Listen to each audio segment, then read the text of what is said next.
بسم اللہ الرحمن الرحیم۔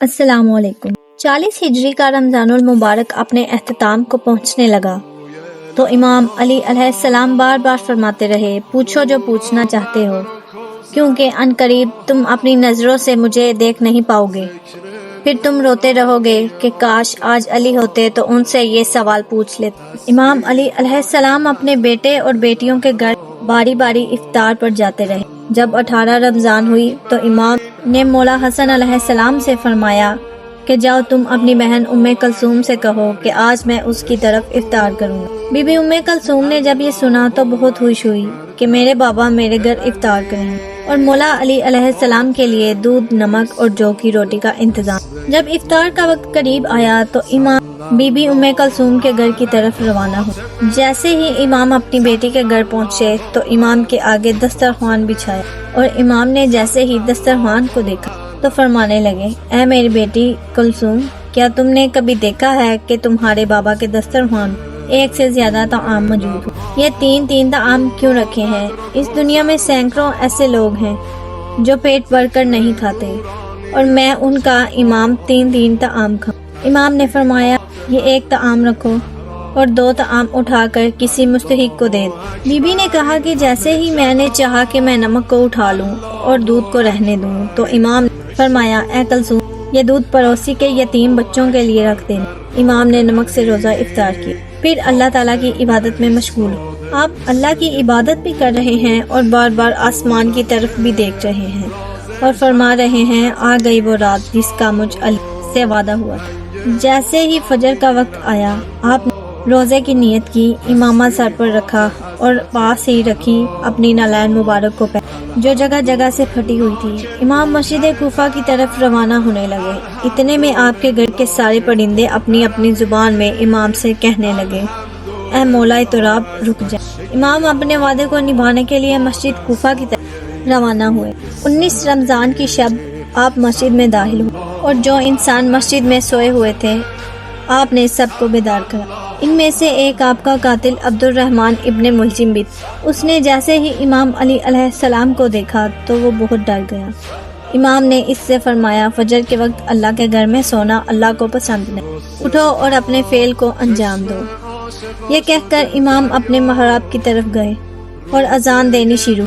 آپ کی آخری اذان جیسے ہی کوفہ کی گلیوں میں گونجی، ہر طرف کوہرام برپا ہو، ہر کوئی رونے لگا کہ آج آسمان کا رخ عجیب لگ رہا ہے۔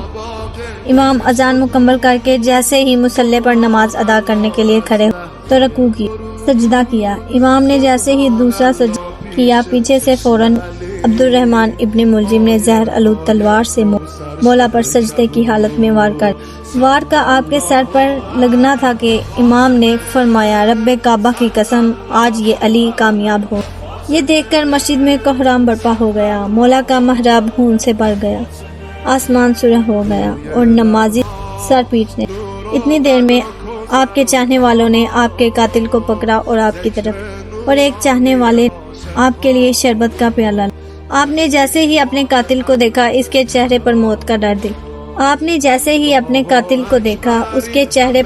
ڈر دیکھا اور فرمایا، اے چاہنے والے، یہ شربت میرے قاتل کو، اے مجھ سے پیار کرنے والے، اس کو شربت کی زیادہ ضرورت ہے۔ آپ نے فرمایا، کوئی بھی میرے قاتل کے ساتھ بدسلوکی نہ کرے، اور اگر میں اس ضرب سے شہید ہو جاؤں تو اس بس ایک ہی ضرب لگانا، اگر یہ اس سے نہ مرے تو اس کو آزاد کر دینا، اگر اس ایک ضربت سے یہ مر جائے تو اس کی لاش کی بے حرمتی نہ کرنا، اس کے کفن و تدفین کا انتظام کرنا، اس کے جسم کے حصے نہ کرنا، کیونکہ اللہ کے رسول صلی اللہ علیہ وآلہ وسلم نے فرمایا کہ اللہ پاک ایسے انسان پر لعنت کرتا ہے جو مرے ہوئے کے جسم کے حصے کاٹ کر اس کی لاش کی بے حرمتی کرتا ہے۔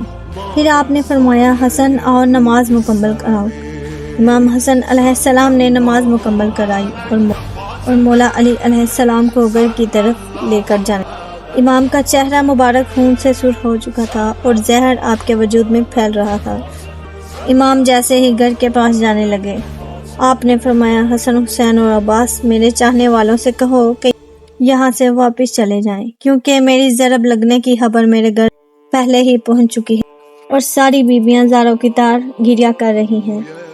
میں نہیں چاہتا کہ میری بیٹیوں کی آواز میرے چاہنے والے سن۔ تمام صالحین واپس پلٹ گئے۔ امام اپنے گھر کے اندر داخل ہوئے۔ ویسے ہی زینب و کلثوم گریہ زاری کرنے لگے اور پورے گھر میں کوہرام برپا ہو گیا۔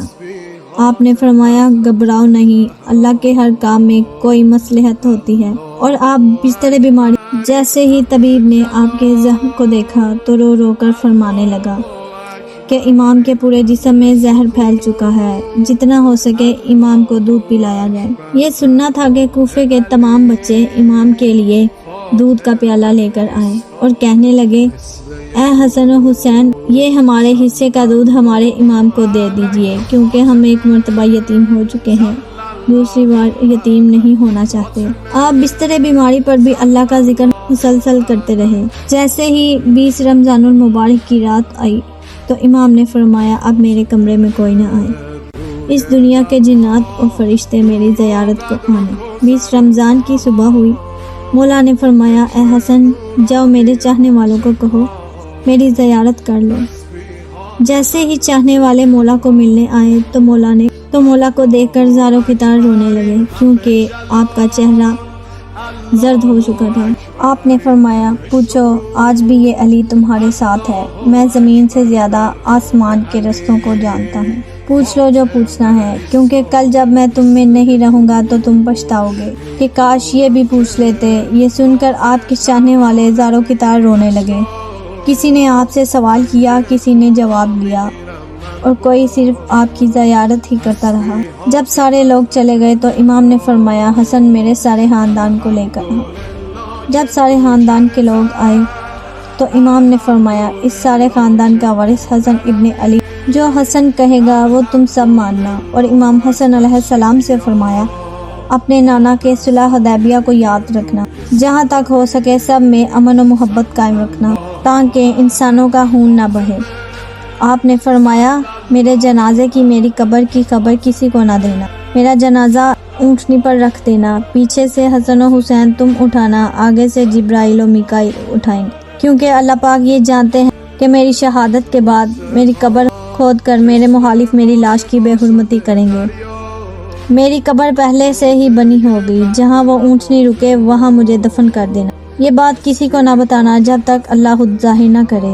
پھر امام نے حضرت عباس کو مخاطب کر کے کہا عباس تمہیں میں نے کربلا کے لیے مانگا تھا، تم حسین کے محافظ ہو، جو حسین کہے وہ تمہیں کرنا ہے۔ پھر امام نے فرمایا سلام یا رسول اللہ۔